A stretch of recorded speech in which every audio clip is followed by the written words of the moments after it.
నగదు తక్కువ బంగారం ఎక్కువ BNR golden diamonds Vijayawada Bengaluru Vizag. Hi hello welcome to Suman TV. నేను మీ రోషన్. నిజంగా గల్ఫ్ దేశాలకు వెళ్ళాలంటేనే పొట్టకూటి కోసం చాలామంది ఆలోచించి వెళ్ళండి ఒకసారి. ఎందుకంటే ఈ మధ్యకాలంలో సుమన్ టీవీలోనే ఎన్నో కథనాలు మీరు చూసే ఉంటారు. చాలామంది అక్కడ జాబ్ కోసం తీసుకెళ్ళి అంటే వాళ్ళు చెప్పే పని ఒకటి, అక్కడికి వెళ్ళిన తర్వాత చేపించే పనులు ఒకటి. పాపం చాలామందిని హింసలు పెట్టడం, ఫిజికల్గా వాడుకోవటం, హెరాస్ చేయటం, కొట్టడం, తిట్టడం ఒకటి కాదు పాపం. అంటే వాళ్ళు ఏదో ఆశపడి అంత దూరం వెళ్ళినందుకు కుటుంబ పరిస్థితులు బాగాలేక చివరికి అక్కడికి వెళ్ళిన తర్వాత కానీ వాళ్ళకి నిజమైన టార్చర్ ఏంటో చూపిస్తున్నారు. ఎంతోమంది చిత్తూరు జిల్లాకు సంబంధించిన వాళ్ళు, కడప జిల్లాకు సంబంధించిన వాళ్ళు ఎన్నో జిల్లాల నుంచి వలస వెళ్ళి అక్కడ ఇబ్బందులు పడుతున్నారు అనమాట. ఈరోజు నేను మార్నింగ్ ఒక కథనం విన్నాను. తిరుపతి జిల్లాలో గోపాలపురం అనే ఒక చిన్న విలేజ్, అసలు వైఫై కూడా లేదు ఆ ఊర్లో. అంటే మొబైల్ నెట్వర్క్ కూడా సరిగా రాదు. అలాంటి ఊరు నుంచి ఒక ఏజెంటు ఒక వ్యక్తి అంటే ఒక లేడీని పాపం గల్ఫ్ దేశాలకు పంపిస్తే, ఆమెను ఒక పని కోసం పంపిస్తే ఆమెను శారీరకంగా వాడుకోవటం, కొట్టడం, తిట్టడం అన్ని రకాలుగా ఇబ్బంది పెడుతున్నారు. చిన్నప్పని బిగ్లేర్ ఏజెంట్ ద్వారా నేను కువైట్కి వచ్చానయ్యా. ఇక్కడికి వచ్చినాక మాకు ఇతను అమ్ముకున్నాడని తెలిసిందయ్యా. ఇక్కడ ఏరే ఇంట్లో పెట్టారయ్యా. ఇక్కడ ఏరే ఇంట్లో పెడితే పని కాకుండా వాళ్ళు పర్సనల్గా మేడం వాళ్ళు లేనప్పుడు వాళ్ళు ఎక్కడంటే అక్కడ చేతులు వేసి మమ్మల్ని హింసలు పెడుతున్నారయ్యా. 4 నెలలు పొద్దైపోయిందయ్యా. 4 రోజులు ఆ ఇంట్లో 4 రోజులు ఆ ఇంట్లో పెట్టి మమ్మల్ని ఇబ్బందులు పెడుతున్నారయ్యా. మాకు ఫోన్ కూడా ఇవ్వట్లేదయ్యా. ఇక్కడ మేము ఇంటికి వెళ్ళిపోతాం, మేము ఉండమని చెప్తామంటే అసలు ఫోన్లు బిక్కొని మీరు పోయేయట్లేదు, వచ్చేయట్లేదు, మిమ్మల్ని ఎందుకు అమ్ముకున్నారు, అంతకు అమ్ముకున్నారని చెప్పి మాట్లాడుతున్నారయ్యా. దయచేసి మమ్మల్ని ఇక్కడ నుంచి ఇండియా రప్పించండి అయ్యా. అప్పులు పాలైపోయి ద్వారా నేను ఇటు వచ్చేసినానయ్యా. వాళ్ళ మదర్ బయటకు వచ్చి పాపం మార్నింగ్ ఒక చిన్న వీడియో కూడా రిలీజ్ చేశారు. ఆ లోకల్ జనసేన నాయకులు కావచ్చు, టీడీపీ నాయకులు కావచ్చు, ఎంతో సపోర్టుగా నిలిచింది వాళ్ళ కుటుంబానికి. అక్కడ ఉన్న ఆ ఏజెంట్ని కూడా అరెస్ట్ చేయించారు. ప్రజెంట్ ఎవరైతే లేడీ ఉన్నారో, గల్ఫ్ దేశంలో ఇరుక్కుపోయిన లేడీ ఉన్నారో వాళ్ళ పేరెంట్స్ మనతో మాట్లాడటానికి సిద్ధంగా లైవ్లో ఉన్నారు. అమ్మ నమస్తే. నమస్తే సార్. అమ్మ ఏంటమ్మా అసలుకి ఎప్పుడు పంపించారు, ఎందుకు పంపించారు, ఏ పని అని చెప్పారు, తన పరిస్థితి ఏంటమ్మా? మీకు ఏమైనా కాల్ చేసి మాట్లాడిందా? మాట్లాడింది సార్. ఎప్పుడో సూరు మాట్లాడుతున్నారు సార్. ఫోన్ గడిపేలేదు సార్. ఫోన్ గడి పెట్టినేస్తున్నారు. అమ్మాయి మాట్లాడలేదు సార్. ఎప్పుడో సూరి ఎవరిని పక్కన వాళ్ళని అడిగి తీసుకొని మాట్లాడుతున్నారు సార్. మరి ఇప్పుడు కూడా ఫోన్ మరి నడుపుతున్నాను సార్. ఫోన్ మాట్లాడచ్చు అంటే ఫోన్ అయ్యింది సార్. పాప చేతికి చాలా ఇబ్బంది పడుతున్నారు సార్. నా కూతురు కాపాడాలి సార్. అంటే ఏం చెప్పిందమ్మా అమ్మ? అక్కడ ఏం పని చేపిస్తున్నారని చెప్పారు మీకు? ఆ పాప 10 లక్షలు దాకా ఖర్చు అయిపోయింది సార్. ఇక్కడ కట్టుకునేదానికి పక్కన ఎవరో చెప్తున్నారు. మరి బయటకు పోయేసి వచ్చి మేము బాగుపడినామని చెప్పినారు అనేసి ఈ అమ్మాయి కూడా మాట్లాడి పిల్లేరు షేడ్ని మాట్లాడించి ఆయన తరఫున పోయింది. ఇల్లు పని అని చెప్పినాడంట. ఆడికి పోయిన తర్వాత ఇల్లు పని కాదు, మేము చెప్పిన పని నువ్వు చెయ్యాలా, మేము ఆడికి బొమ్మంటే ఆడికి పోవాలా అనేసి అమ్మాయిని ఎక్కువ టార్చర్ పెట్టి ఇబ్బంది పెట్టి కొట్టడం, కూడి పెట్టుకుంటా నీళ్ళు గడి ఇవ్వటం లేదు సార్. ఇప్పుడైతే మంచి నీళ్ళు గడి ఇవ్వటం లేదు అంటే. అంటే ఇప్పుడు అక్కడ ఏ పనికి అని చెప్పి ఏం పని చేపిస్తున్నారని చెప్పింది మీ అమ్మాయి మీతో? ఇల్లు పని పాస్ పనికి పంపిస్తున్నామని చెప్పినాడు సార్. ఆడికి పోయిన తర్వాత అక్కడ ఒక షెడ్ ఉండుకొని పాస్ పనికి కాదు మీ షెడ్ మాకు అమ్మేసినాడు, ఇది పాస్ పనికి కాదు మేము చెప్పిన కాడికి పోవాలా అనేసి లాడ్జికి అమ్మినాడు అని చెప్పినాడు సార్. లాడ్జిలకు పంపిస్తున్నారంట. పంపిస్తున్నారన్న రూములకి పోవాలి అనేసి ఫస్ట్ రోజు చెప్పి పంపించినారంట. మేము పోను, నేను అలాంటి పని నేను చేయలేదు, నేను వచ్చింది మా షెడ్ పంపించింది ఇళ్ళ పనికి పాస్ పనికి పంపించినాడు నేను గట్టిగా మాట్లాడేసరికి లోపల రూమ్ లో వేసి బేక్ వేసేసి ఆ నుంచి కొట్టేది తిట్టేది, నేను చెప్పిన పని చేయలేదు అనేసి అన్నం పెట్టుకుంటా నీళ్ళు పెట్టుకుంటా కనీసం పాలు రొట్టుగా ఇవ్వకుంటా. మీకు ఎవరైతే ఏజెంట్ చెప్పారో ఆ ఏజెంట్ అంటే అక్కడ సేట్లకు అమ్మేశాడంట మీ అమ్మాయిని? అమ్మేసాడంట సార్. అమ్మేసి డబ్బు తీసుకునేసాడంట. ఎంతకు అమ్మేశారంటమ్మా? అయినా రాత్రి 2.5 లక్షలు తీసుకున్నాను వాళ్ళ నుంచి నమ్మాడు. అది మంత్కి వస్తే 5 లక్షలు అంట. ఆ అమౌంట్ కట్టేస్తారని ఈ రోజు కట్టినాను అనేసి అని చెప్పినారు.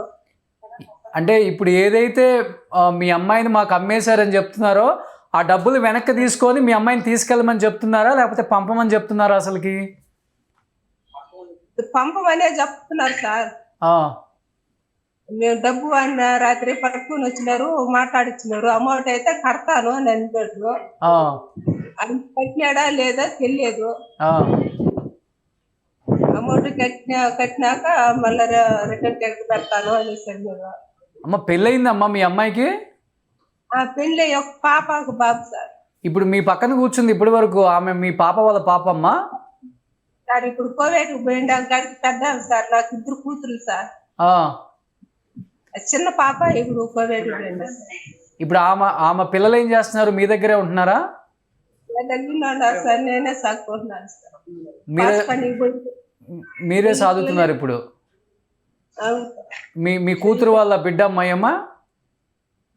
మా కోవిడ్ పోయిండాం పలికాను సార్. ఇప్పుడు ఆ కువైట్లో ఇరుక్కొని పోయిన ఆమె కొడుకు కూతురు అంతేనా?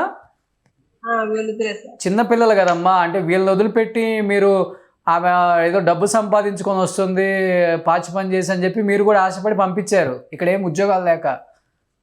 ఏం చేయాలి సార్, కష్టాలు చేసి అన్నమాట పోతే ఏదో పాస్ పని చేసుకుంటూ 10 రూపాయలు వస్తుంది, అప్పులు కట్టుకుంటాం కదా అనేసి నమ్మిపోయింది సార్. ఇప్పుడు నాకు ఇంటి పెడతారని అంత తెలియక ఇప్పుడు బాధపడతాను. కాదమ్మా, ఇప్పుడు లోకల్ ఏజెంట్ మీకు తెలిసిన వ్యక్తేనా? అతను అరెస్ట్ చేశారని విన్నాను నేను కూడా. సార్ ఆయన అది పిల్లేరంట, చిన్న అబ్బంట ఆయన కూడా పాస్ పనికే ఇంటి పనికే పంపిస్తున్నాను అనేసి అన్నాడు. అడిగి పోయినాక మళ్ళీ మా కూతురు ఫోన్ చేసి చెప్పేదాకా మాకు తెలుసు సార్. ఈ విధంగా అమ్మేసినాడంట అమ్మ నన్నే, వాళ్ళు పొమ్మని నన్ను టార్చర్ పెడుతున్నారు, ఇబ్బంది పడతానమ్మా, నన్ను చంపేస్తామని కూడా అంటా అన్నారు వాళ్ళు. నాకు చెప్పిన పని చేయకపోతే మేము ఇండియాకి పంపించము, నువ్వు ఎన్నే కావాల్సిందిగా నువ్వు సావాల్సిందే అనేసి వాళ్ళు తిట్టి చిత్రహింసలు పెడుతున్నారు. కాదమ్మా, ఇప్పుడు అది చంద్రగిరి నియోజకవర్గమా మీది? అవును సార్. మరి పులివర్తి నాని గారు ఎమ్మెల్యే గారి దగ్గరికి వెళ్ళటం జరిగిందా? పోయినాను సార్, నాని కాడికి పోయినాను సార్. ఏం చెప్పారమ్మా ఆయన?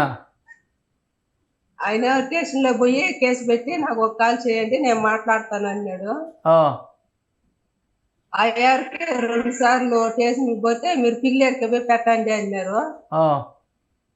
మేము పిల్లేరుకి ఎందుకు పోతాము, మాకు చంద్రగిరి మండలం కదా, మాకు న్యాయం ఇక్కడనే జరగాలి, వాళ్ళ ఊరికి పోయి మేము ఎందుకు పెడతాము అని అంటే లేదు మీరు ఆడికే పోయి పెట్టండి అన్నారు.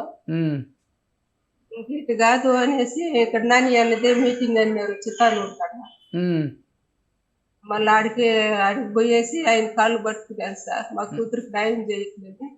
ఏం చెప్పారు పులివర్తి నాని గారు? మీ కూతురు క్షేమంగా తెప్పిస్తానమ్మా, నీకేం భయం వద్దు, నేను పోలీసులతో నేను మాట్లాడతాను, నువ్వు ఒకసారి ఆడికి పోయి రిపోర్ట్ ఇయ్యేసి అన్నాడు. ఆడికి పోయి రిపోర్ట్ ఇచ్చినాక మళ్ళీ ఆ నుంచి తిరుపతికి ఆఫీసుకి పంపించినారు. ఆడికి పోయి మళ్ళీ పెద్ద సార్ని కలిసి మళ్ళీ ఆయనతో మాట్లాడి ఏజెంట్ గెలిపించినారు.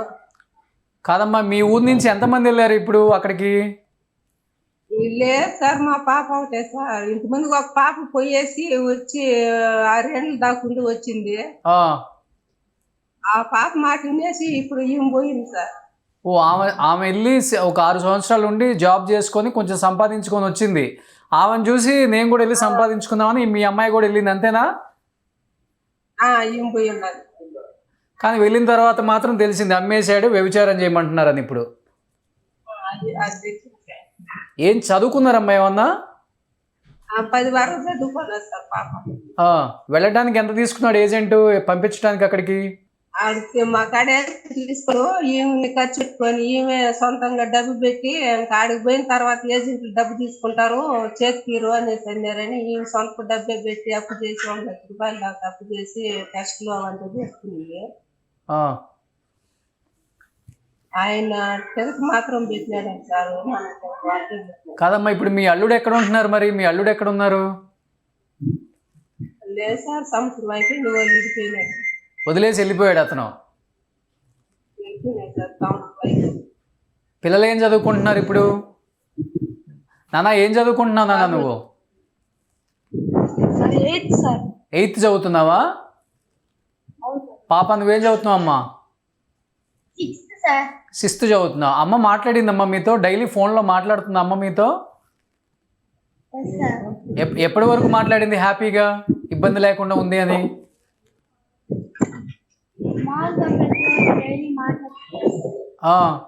ఎప్పుడో ఒక్కొక్కసారి ఫోన్ చేస్తుంది. ఎప్పుడన్నా ఒక్కసారి ఫోన్ చేస్తుంది. కాదు, ఇబ్బందిగా ఉందని ఎప్పుడు ఫోన్ చేసింది మీకు? ఇంకా మాకు ఇప్పుడు ఫోన్ చేసి 1 month నుంచి ఇబ్బందిగా ఉందని ఫోన్ చేసింది. ఇప్పుడు ఫోన్ ఉందా మీ అమ్మ దగ్గర ఫోన్ చేయడానికి?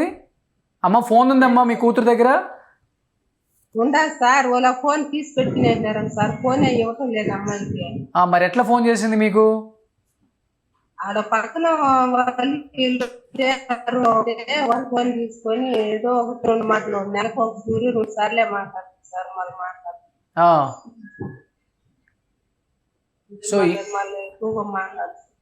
సో ఇప్పుడు ఫోన్ చేసి గట్టిగా ఉన్న నిజమంతా చెప్పేసింది. వీళ్ళు పని చేయించట్లేదు, ఇక్కడ నన్ను లాడ్జీలకు తిప్పుతున్నారని పాపం ఇంకా బయటపడి చెప్పేసుకుంది. ఇంక ఇబ్బంది పడతా. ఇంకెంతమంది ఉన్నారంటే మన తెలుగు వాళ్ళు అట్లా ఆమెతో పాటు ఎవరైనా ఇబ్బంది పడుతూ ఉన్న వాళ్ళు ఎవరైనా ఉన్నారంట మన తెలుగు వాళ్ళు? ఏమో తెలియదు సార్. పాప అయితే మాట్లాడింది, అంతే ఎంతమంది ఉన్నారో తెలియదు. ఓకే. సో ఆ ఊర్లో చెప్పాలంటే చాలా చిన్న గ్రామం అది, గోపాలపురం. ఆ ఊర్లో వైఫై ఒక్క ఇంటికి కూడా కనెక్షన్ లేదంట. ఇప్పుడు ఎవరైతే ఒక అబ్బాయి మొబైల్ తీసుకొచ్చి అక్కడ వాళ్ళ దగ్గర జూమ్ కాల్లో మనకు కనెక్ట్ చేశారో ఆ అబ్బాయిని నేను అడిగాను, కానీ బాబు ఊర్లో ఎక్కడ వైఫై కనెక్షన్ కూడా లేదు కదా? లేదు సార్, ప్రజెంట్ అయితే ఎక్కడ లేవు. అంటే మాకు దగ్గరలో ఒక ఊరు ఉంది సార్, శానంబట్ల అని, కొత్త శానంబట్ల. అక్కడ ఉన్నాయి సార్. ఓకే. ఊర్లో అయితే ఎక్కడ లేదు, సిగ్నల్స్ కూడా ఉండవు పెద్దగా? లేదు సార్, మనకు టవర్ దగ్గరలో లేదు సార్. ఎక్కడ ప్రాబ్లం. చంద్రగిరి నియోజకవర్గం. అవును సార్. సో ఇలాంటి గ్రామాలలో పాపం ఎంతోమంది యువతులు కుటుంబ ఖర్చుల కోసం అప్పులైనవి అని చెప్పేసి వాళ్ళకి వలస వెళ్ళిపోతున్నారు చాలామంది గల్ఫ్ దేశాలకి. కానీ వెళ్ళేటప్పుడు ఒకసారి ఆలోచించండి అమ్మా, ఏ పని కోసం తీసుకెళ్తున్నారు, త్రూ ఏజెంట్ ఎవరు, మనకు తెలిసిన వాళ్ళు ఎవరైనా ఉన్నారా, అవన్నీ చూసుకొని వెళ్ళండి.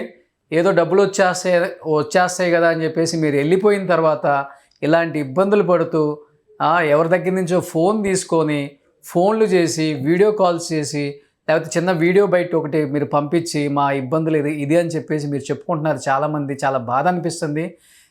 నారా లోకేష్ గారు కూడా బిఫోర్ చేసిన కొన్ని వీడియోలకు కూడా స్పందించి ఇమీడియట్గా అక్కడున్న పర్సన్స్తో మాట్లాడి మన దేశానికి రప్పించడం కూడా జరిగింది వాళ్ళని.